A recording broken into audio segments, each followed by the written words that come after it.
आज हम लोग पढ़ेंगे उत्तल या अवतल गोलीय पृष्ठ पर जो प्रकाश का अपवर्तन है। इस चैप्टर में न्यूमेरिकल्स कैसे आते हैं, आज न्यूमेरिकल को देखेंगे। पहला क्वेश्चन है कि कांच का एक गोला है, इसे कांच का एक गोला है और इस गोले पर इसकी जो डायमीटर है, व्यास है, वह 12 सेंटीमीटर है। ऐसे आपको दिखा दे रहे हैं। इसका जो डायमीटर व्यास है वह है 12 सेंटीमीटर। ये जो डायमीटर इसका है 12 सेंटीमीटर है। और कह रहा है कि इस कांच के गोले पर समांतर किरणें आ रही हैं, पैरेलल रे आ रही हैं।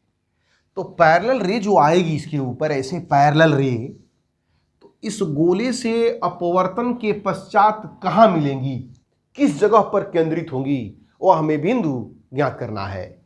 और दिया है इसमें अपवर्तनांक दिया है वायु के सापेक्ष, कांच का गोला है, वायु के सापेक्ष कांच का अपवर्तनांक 1.5 है। 1.5 कहिए या इसी को कहते हैं 3/2 है। क्वेश्चन यही है। तो करेंगे क्या हम, इसमें इसका ये सेंटर होगा और इसमें दो पोल होंगे P1 और P2। जब दोनों को मिला देंगे तो ये कहलाएगा मुख्य अक्ष। यह इसका मुख्य अक्ष है, ये मुख्य अक्ष। इस पोल को कहेंगे P1, इस पोल को कहेंगे P2। चूंकि ये गोला उत्तल लेंस की तरह से है जरूर, लेकिन यह पतला उत्तल लेंस नहीं है। याद करिए जो फार्मूला बताया गया है 1/f = 1/v-1/u, ये पतले लेंस के लिए है। जब लेंस पतला ना हो, देखिए ऐसे बहुत मोटा लेंस है, इसका जो डायमीटर है वो 12 सेंटीमीटर है, तो इसलिए इसमें यह फार्मूला नहीं लगाएंगे। कौन सा लगाएंगे? गोली पृष्ठ पर प्रकाश का अपवर्तन, गोली पृष्ठ पर प्रकाश का अपवर्तन n/v-1/u बराबर n-1/r का फार्मूला लगाएंगे। तो ध्यान दीजिए, इसमें हम दो रे ले रहे हैं जो पैरेलल आ रही हैं।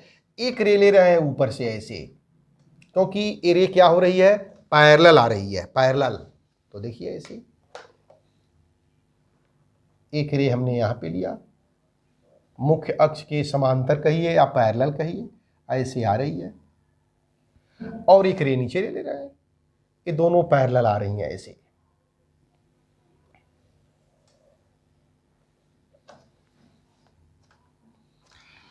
अब ये जब गोले के अंदर घुसेंगी तो क्या सीधे जाएंगी? नहीं, तो यहाँ पर हमें लंब की, अभिलंब की जरूरत होगी।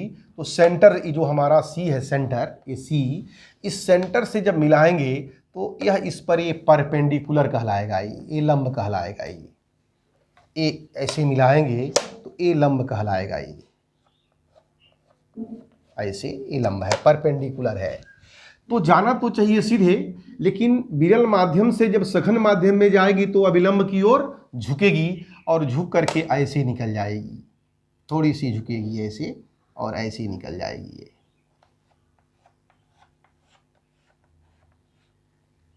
इधर से भी झुकेगी, ऐसे निकल जाएगी, यहां पर आके मिली। यहाँ पर कहाँ से आ रही है? अनंत से। कहाँ पर मिली? मान लीजिए यहाँ I' पर मिली। यह P1 है और ये P2 है। अब यहाँ पर आप कहेंगे कि ये भी तो मोड़ेगा, बिल्कुल मोड़ेगा। अभी हमने ये देखा कि ये पहला पृष्ठ ने अपना, अगर दूसरा पृष्ठ नहीं होता तो पहला पृष्ठ क्या करती, इसको मोड़ करके कहाँ पे लाती? I' पर। इसीलिए हमने डॉटेड लाइन से मिलाया। लेकिन यहाँ पर दूसरा पृष्ठ भी एक है, तो दूसरा पृष्ठ क्या करेगा? इसको दूसरे पृष्ठ के लिए I' वस्तु का कार्य करेगी और दूसरा पृष्ठ ला करके इसको और मोड़ करके यहां पे ला देगी, ये ऐसे, इस तरह से, कुछ इस तरह से, ऐसे। कहां पे? इस पॉइंट को हम I मान ले रहे हैं। कह रहा है बताइए कहां पर केंद्रित होगी, कहां पे केंद्रित होगी? तो हमें यही ज्ञात करना है, दूसरे पृष्ठ से किस जगह पर केंद्रित होगी। हमें P2I की वैल्यू निकालनी है। P2i, या जहां से भी मर्जी हो वहां से निकालिए, पॉइंट होना चाहिए। अब देखिए ये सेंटर है, तो ये बताइए इसका वक्रता त्रिज्या कितना होगा। वक्रता त्रिज्या r बराबर हो जाएगा 6 सेंटीमीटर। 6 सेंटीमीटर। दो पृष्ठ है इसमें, एक P1 है और एक क्या है, P2 है। दो पृष्ठ है, इसका ध्रुव P1 और P2 है। तो पहला पृष्ठ क्या कर रहा है, u बराबर यह अनंत से आ रही है, यानी वस्तु कहाँ रखा होगा, अनंत पर। अब कितना दूरी पर प्रतिबिंब बनेगा ये, तो P1 से यह जो दूरी है, इसको हम मान लेते हैं v डैश, ऐसे मान लेते हैं ये v डैश। इसका रेडियस ऑफ कर्वेचर जो है, वक्रता त्रिज्या कितना होगा, 6 सेंटीमीटर। और प्रकाश की किरण वायु से कहाँ जा रही है, कांच में जा रही है, तो अपवर्तनांक को लिखेंगे ANG। तो देखिए ऐसे लिखेंगे, प्रथम पृष्ठ के लिए अपवर्तन के सूत्र से, प्रथम पृष्ठ के लिए अपवर्तन के सूत्र से प्रकाश की किरण वायु से कांच में जा रही है, इसलिए ANG इक्वल टू 3/2। ANG वायु के सापेक्ष कांच का अपवर्तनांक। फार्मूला लिखते रहे पहले, N/V माइनस 1/U बराबर N माइनस 1/R। ANG का मतलब N के जगह पर लिखेंगे 3/2 और V के जगह पर लिखेंगे V डैश माइनस 1/U की वैल्यू क्या है, infinity, minus infinity is equal to N के जगह पर 1.5 माइनस 1/R की वैल्यू 6। तो इस डायरेक्शन में जो दूरी होगी वो क्या होगी, पॉजिटिव होगी, तो यहाँ पर लिखेंगे 6।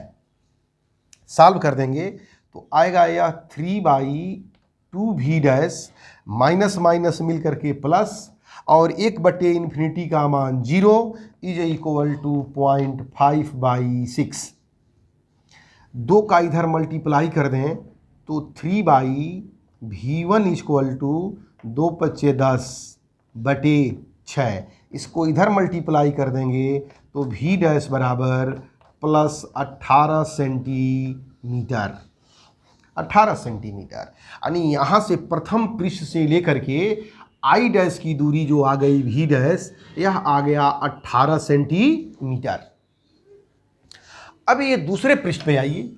दूसरे पृष्ठ पर प्रकाश की किरण कांच से कहाँ जाएगी, वायु में।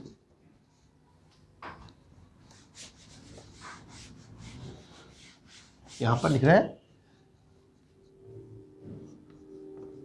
दूसरे पृष्ठ के लिए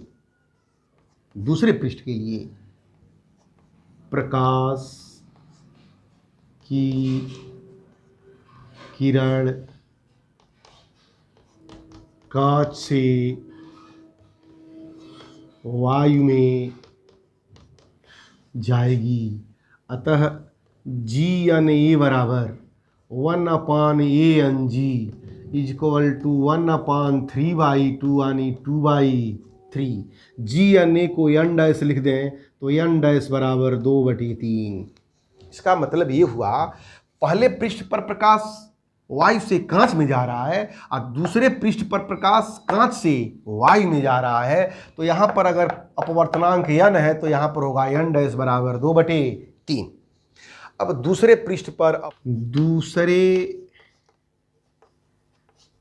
पृष्ठ से वस्तु की दूरी, दूसरे पृष्ठ से वस्तु की दूरी, दूसरे पृष्ठ के लिए वस्तु का कार्य करेगी, तो दूसरे पृष्ठ से वस्तु की दूरी मान लेते हैं यहाँ से यहाँ तक U डैश कर दे रहे हैं, U डैश। वस्तु की दूरी U डैश इक्वल टू कितना हो जाएगा, हमें चाहिए P2i, इसको लिख सकते हैं P2I डैश। तो P2I डैश के लिए हम क्या करें, ये पूरा पूरा 18 सेंटीमीटर है, 18 में से 12 निकाल दें, 18 माइनस 12 बराबर हो जाएगा 6 सेंटीमीटर। दूसरे पृष्ठ से वस्तु की दूरी हो गई, और दूसरे पृष्ठ से प्रतिबिंब की दूरी जो है इसको मान लेते हैं हम भी। दूसरे पृष्ठ से प्रतिबिंब की दूरी को भी, यानी P2I इज इक्वल टू भी। R is equal to minus 6 centimetre. क्यों? क्योंकि रेडियस वक्रता त्रिज्या इधर होगी, इस साइड में निगेटिव होता है और इस साइड में positive. R is equal to minus 6 centimetre और n डैश की वैल्यू हो जाएगी 2/3। दूसरे पृष्ठ पर अपवर्तन के सूत्र से n अपान भी माइनस 1/u बराबर n माइनस 1/r। n के जगह पर n डैश और v के जगह पर v माइनस u के जगह पर u डैश और n dash minus 1/r। n dash के जगह पर 2/3 भी minus 1/6 equal to 2/3 minus 1/r के जगह पर माइनस 6। इसको सॉल्व करेंगे तो 3 का इधर, तो 2 माइनस यानी 2 माइनस 3, अब बाई कितना हो जाएगा माइनस 18, या यह हो जाएगा कितना, ये निगेटिव और 2 माइनस 3 भी निगेटिव, तो यह हो जाएगा 1/18। 1/18 ये माइनस 1 आएगा और नीचे भी माइनस माइनस प्लस 1/18, तो यह होगा 2/3 भी इक्वल टू 1/18 प्लस 1/6। माइनस 1/6 उधर जाएगा तो प्लस 1/6। सॉल्व करेंगे तो एलसीएम 18 हो गया, और यहाँ पर 3, यहाँ पर हो जाएगा 1 प्लस 3 इक्वल टू 4/18 यानी 2/9। 2/3 भी इक्वल टू 2/9। 2/3 भी इज इक्वल टू 2/9। 2 से 2 कैंसिल, तो यहाँ से हो जाएगा भी equal to 9/3 equal to 3 centimetre. यानी इस भी की वैल्यू आंसर आएगा दूसरे पृष्ठ से 3 सेंटीमीटर की दूर पर प्रकाश केंद्रित होगा। लिखेंगे दूसरे पृष्ठ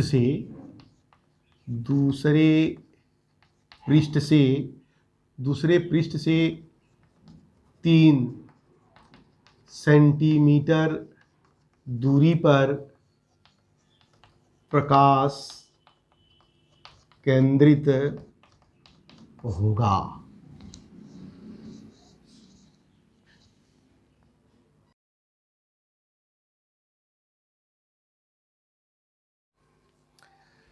अगला क्वेश्चन है, एक समतलोत्तल यानी समतल उत्तल ऐसे एक लेंस है।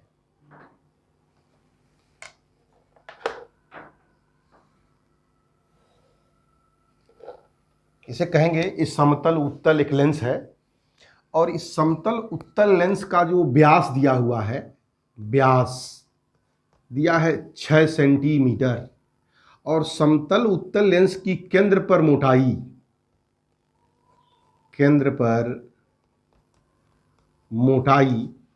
ये जो केंद्र पर मोटाई स्मॉल वाई मान लेते हैं, यह दिया है 3 मिलीमीटर। तो कह रहा है कि समतलोत्तल लेंस की फोकस दूरी ज्ञात कीजिए। ये जो लेंस जिस पदार्थ का बना है, इस लेंस के पदार्थ में प्रकाश की जो चाल है v बराबर दिया है 2 × 10⁸ मीटर पर सेकेंड, इतना दिया हुआ है। देखिए क्या दिया है, व्यास। समतलोत्तल लेंस के व्यास का मतलब ये होता है, ऐसे समतल उत्तल लेंस है तो ये ऊपर जो एक सर्किल बनेगा, ये इसका ये व्यास दिया हुआ है पूरा।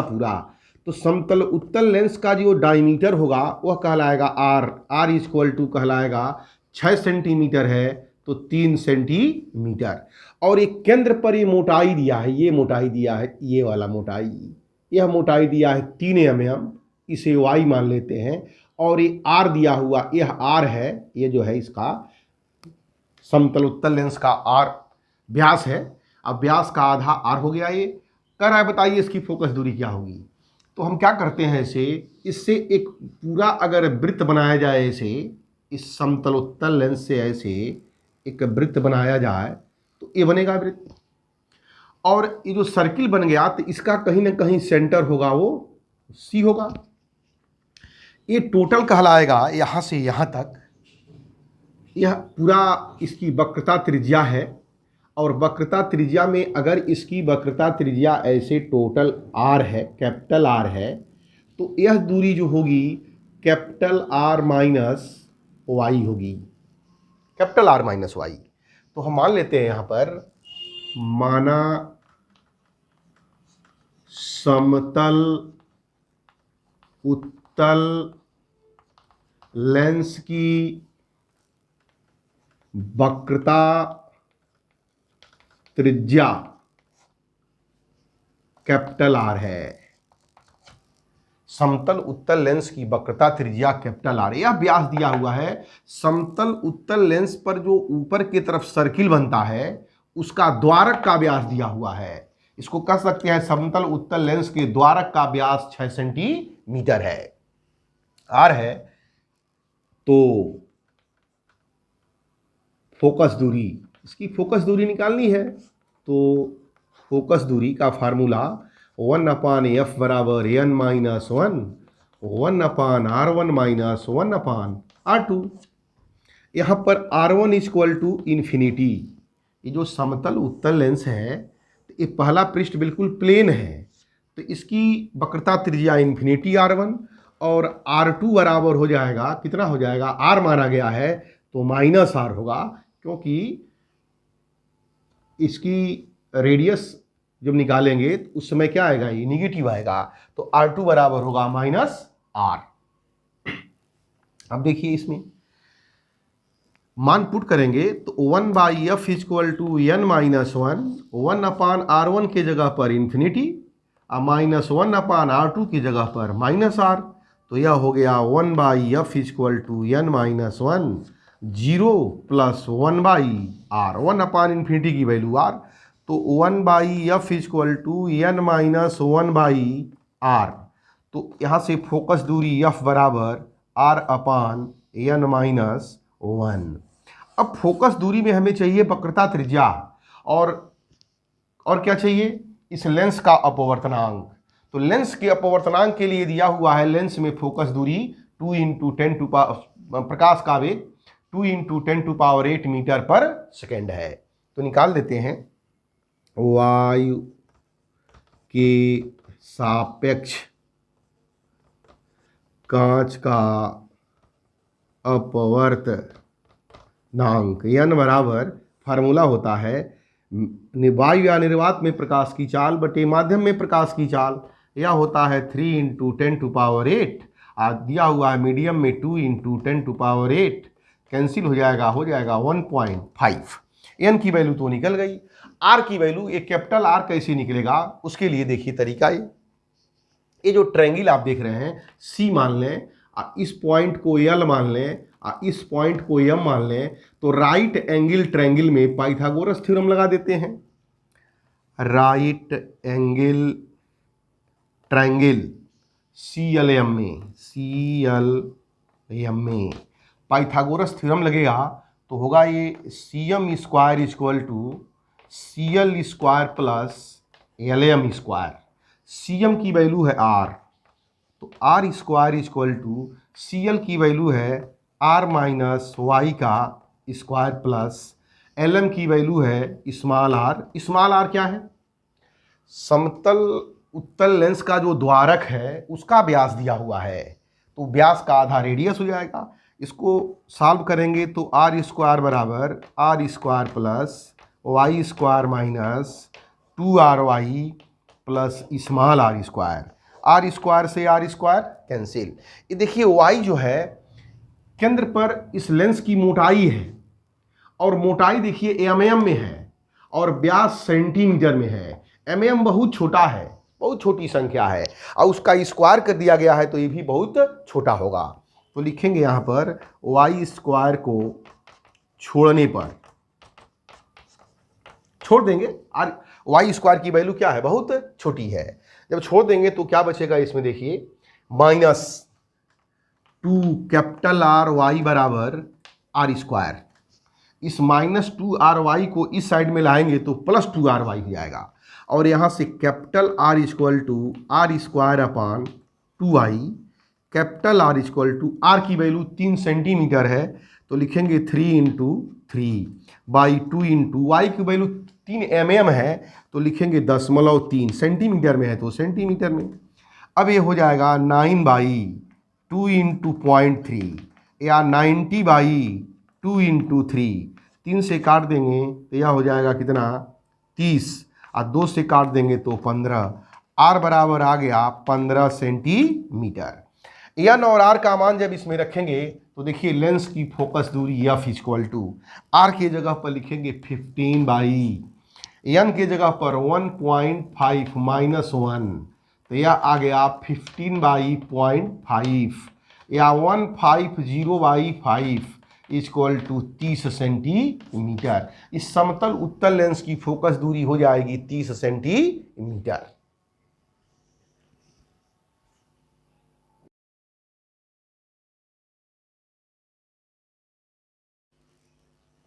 अगला क्वेश्चन है, कह रहा है कि एक समतल उत्तल लेंस है, इसकी जो केंद्र पर जो मोटाई है वह है 4 सेंटीमीटर, 4 सेंटीमीटर।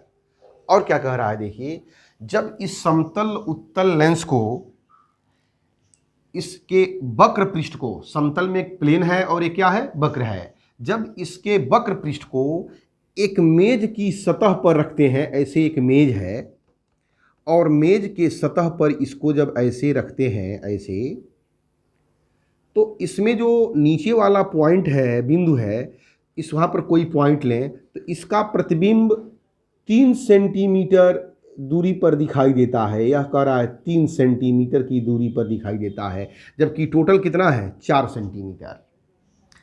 और जब इस समतल उत्तल लेंस के समतल पृष्ठ को मेज के ऊपर ऐसे रखते हैं, इस तरह से रखते हैं, तब नीचे वाला यहाँ पर कोई पॉइंट है तो प्रतिबिंब जो होता है वह जो है 25/8 सेंटीमीटर की दूरी पर, गहराई पर दिखाई देता है। तो कह रहा है बताइए इस लेंस की फोकस दूरी कितनी होगी। तो नंबर 1 प्रथम स्थिति देखिए क्या कहती है। प्रथम स्थिति, प्रथम स्थिति में फिगर ऐसे बनेगा, ये हमारा मेज है और इस पर ऐसे जो है वक्र पृष्ठ जो है ऐसे ये रखा हुआ है इस तरह से, ये समतल है बिल्कुल। तो प्रकाश की जो किरण है वो सीधे कहाँ जाएगी, यहाँ पर एक पॉइंट अगर है तो सीधे कहाँ जाएगी, एक लंबवत ऐसे निकल जाएगी। अगर मान लीजिए पॉइंट क्या है, सी है, ये ऑब्जेक्ट क्या है, वो है, और एक प्रकाश की किरण जो है ऐसे निकलेगी, तिरछा निकलेगी, ऐसे मान लेते हैं, ऐसे निकलेगी, और यहाँ पर जब आएगी तो यहाँ पर ये परपेंडिकुलर है, जाना तो चाहिए सीधे, अविलंब से दूर हटेगी तो ऐसे हो जाएगी, इस डायरेक्शन में चली जाएगी। इसको जब पीछे बढ़ाएंगे तो यहाँ पर प्रतिबिंब बनेगा आई, यही सी आई की वैल्यू दिया है 3 सेंटीमीटर। और प्रकाश की रे कहाँ से जा रही है, कांच से एयर में जा रही है, तो कांच से जब एयर में जाएगी तो अपवर्तनांक को लिखेंगे GN_A। तो इसमें देखिए ये जो पृष्ठ है हमारा प्लेन पृष्ठ है, तो इस पर अपवर्तन के सूत्र का फार्मूला आप जानते हैं, N/V - 1/u = N-1/r ऐसे होता है। तो N के जगह पर लिखेंगे GNA। क्यों GNA? क्योंकि प्रकाश की रे जो है, किरण है, वह कांच से एयर में जा रही है, तो GNA/V। अब यहाँ पर लिख दे रहे हैं V = इसमें होगा CI। V का मतलब हुआ CI, और CI की दूरी दिया है 3 सेंटीमीटर, तो -3 सेंटीमीटर। प्रकाश की रे ऊपर जा रही है, हम ऊपर से कहाँ नाप रहे हैं, नीचे की ओर, तो प्रकाश के चलने की दिशा के विपरीत दिशा में जब नापते हैं दूरी तो नेगेटिव होती है। और U की वैल्यू क्या होगी, अब ऑब्जेक्ट यहाँ रखा है तली में, U = CO = -4 सेंटीमीटर। और n बराबर लिखेंगे GNA, और वक्रता त्रिज्या, इस प्लेन की वक्रता त्रिज्या क्या होगी, इन्फिनिटी होगी। वैल्यू पुट करते हैं, GNA अपान -3 -1 अपान u के जगह पर -4 is equal to GNA -1 upon r की जगह पर इन्फिनिटी। तो यह हो गया -GNA/3 +1/4 इक्वल टू 0। इन्फिनिटी का जब भाग देंगे तो 0 हो जाएगा, -4 इधर जाएगा तो -GNA/3 is equal to -1/4। Negative से निगेटिव कैंसिल, तो यहाँ से आ जाएगा GNA बराबर 3/4। ये हमारा निकल गया अपवर्तनांक, रिफ्रैक्टिव इंडेक्स कांच के सापेक्ष एयर का। अब द्वितीय स्थिति में कहता है इसे, जब दूसरी स्थिति बनती है इसे,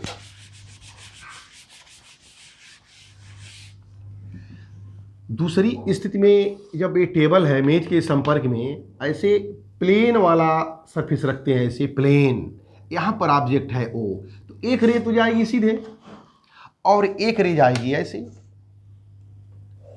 ऐसे जाएगी। तो यह रे जाएगी तो ये सीधे तो निकलेगी नहीं, अभिलंब ऐसे खींचेंगे, अभिलंब से दूर हटेगी, तो अभिलंब थोड़ा सा ऐसे हो जाएगा इस डायरेक्शन में, तो इसको हमने बढ़ा दिया पीछे, तो यहाँ पर प्रतिबिंब बनेगा I, और यह दिया है 25/8 सेंटीमीटर, यह O है, ऑब्जेक्ट है, इस पॉइंट को हम C मान लेते हैं। तो द्वितीय स्थिति के लिए देखिए, द्वितीय स्थिति के लिए दूसरी स्थिति में क्या होगा, U इक्वल टू CO बराबर -4 सेंटीमीटर, ये मोटाई दिया है 4 सेंटीमीटर, प्रकाश की रे ऊपर जा रही है, वो दूरी हम नीचे की तरफ नाप रहे हैं। V equal to CI equal to -25/8 centimetre, ये दिया हुआ है, और वक्रता त्रिज्या R equal to question mark, हमें वक्रता त्रिज्या इसकी मालूम नहीं है, वही तो निकालना है। और प्रकाश की रे कहाँ से कहाँ जा रही है, कांच से Y में, तो GNA की वैल्यू देखिए प्रथम स्थिति से निकली है, GNA बराबर आ गया है 3/4। फिर अपवर्तन का सूत्र लगा रहे हैं हम, n/v - 1/u बराबर n - 1/r। n के जगह पर लिखेंगे, एक बार लिख दे रहे हैं, GNA अपान v के जगह पर -25/8 -1/u के जगह पर -4 is equal to GNA -1 upon r। अब ये GNA की वैल्यू लिखेंगे 3/4, तो यहाँ हो जाएगा ऊपर 3/4 और माइनस यहाँ 25/8 plus 1/4 is equal to 3/4 - 1/r। यह होगा -3/4 इंटू 8/25 प्लस 1/4 is equal to 3 - 4/4r। 3 - 4/4r, 4 से काटेंगे तो 2 बार में जाएगा, यह हो जाएगा 3 दूनी 6 -6/25 धन 1/4 is equal to -1/4r। Solve करिए इसको, इसका LCM हो जाएगा कितना, 100 कर दे रहे हैं, 100, 4 का मल्टीप्लाई करेंगे तो -24 और यहाँ हो जाएगा +25 is equal to -1/4r। Solve करेंगे तो 1/100 इज इक्वल टू -1/4r।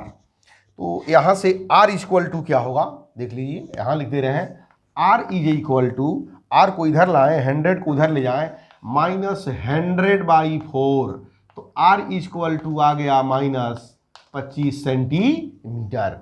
वक्रता त्रिज्या आ गया r इक्वल टू -25 सेंटीमीटर। कह रहा है बताइए इस समतल उत्तल लेंस की फोकस दूरी कितनी होगी। तो समतल उत्तल लेंस की फोकस दूरी का फार्मूला अब निकल गया, अब हम सॉल्व कर लेंगे। तो देखिए यहाँ पर लिखेंगे, समतल उत्तल लेंस की फोकस दूरी 1/f बराबर n - 1 1/r1 - 1/r2।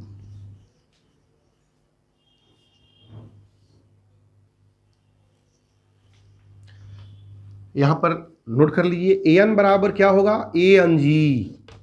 ये फार्मूला उस समय का है जब प्रकाश की किरण और एयर से कहाँ जा रही थी, ग्लास में, उस समय का फार्मूला है। तो A N G, G N A बराबर 3/4, तो ए एन जी बराबर हो जाएगा 4/3।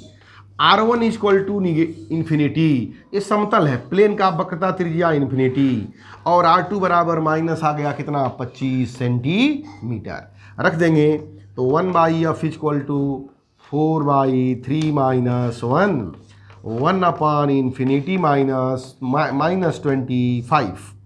तो 1/f इक्वल टू 4 माइनस 3/3, और यह हो जाएगा 0 plus 1/25। 1/f equal to 1/3 into 1/25, तो f बराबर हो जाएगा कितना, 25×75 सेंटीमीटर।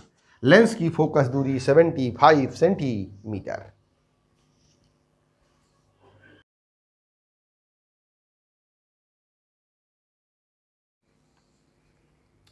दो संयुक्त लेंस ऐसे हैं, ऐसे दो संयुक्त लेंस हैं, और इन दोनों में दोनों की फोकस दूरी इक्वल है 25 सेंटीमीटर।